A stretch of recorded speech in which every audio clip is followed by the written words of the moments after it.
It was a stifling afternoon in July 1954. Japan was still rebuilding from the ashes of war, and Haneda Airport in Tokyo was the main gateway to the outside world. Among businessmen and tourists, a man walked with the confidence of someone who had traveled the globe. He didn't know it, but he was about to become the center of one of the 20th century's greatest enigmas. Upon reaching the immigration counter, the man, wearing an impeccable European suit, handed over his passport. The Japanese official examined the document. The cover was legitimate. The photo matched. There were entry and exit visas from various countries, including previous stamps from Japan itself. Everything seemed perfect, except for one disturbing detail. The issuing country of the passport was the Kingdom of Taured. The official, confused, consulted his codebooks and maps.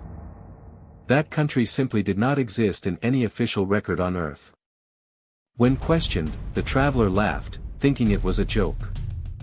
He claimed that Taured was in Europe, squeezed between Spain and France, and had existed for over 1,000 years. The situation escalated quickly.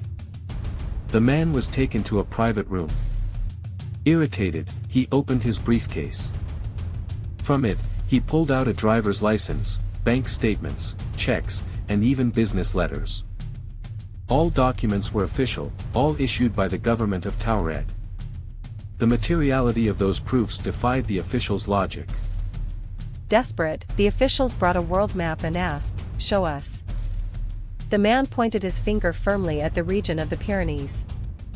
"Here," he said. But his finger rested on the Principality of Andorra. The traveler's face drained of color. He had never heard of Andorra.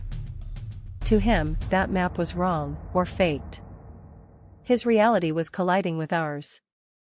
Not knowing if they were dealing with a spy, a madman, or something worse, airport security decided to detain him.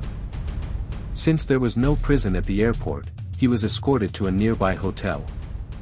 The room was on a high floor. There was only one entrance door, and the windows had no balcony. 2 armed guards were posted at the hallway door. They received strict orders: no one enters, no one leaves.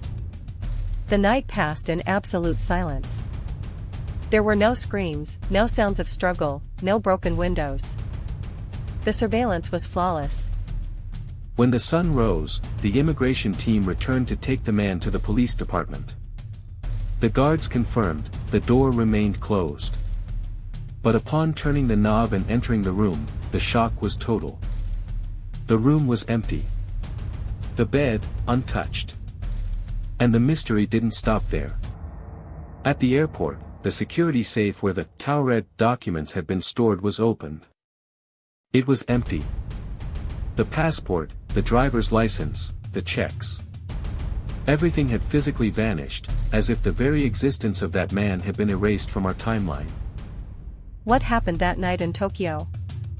The most rational explanation suggests it was a con artist named John Zegrus, caught with fake passports. But the legend persists because it touches on a deep fear, the fragility of our reality. Was he an interdimensional traveler who, for a brief moment, crossed the border between 2 parallel universes? And upon realizing the error, did the universe simply correct him, pulling him back to Taured? We may never know.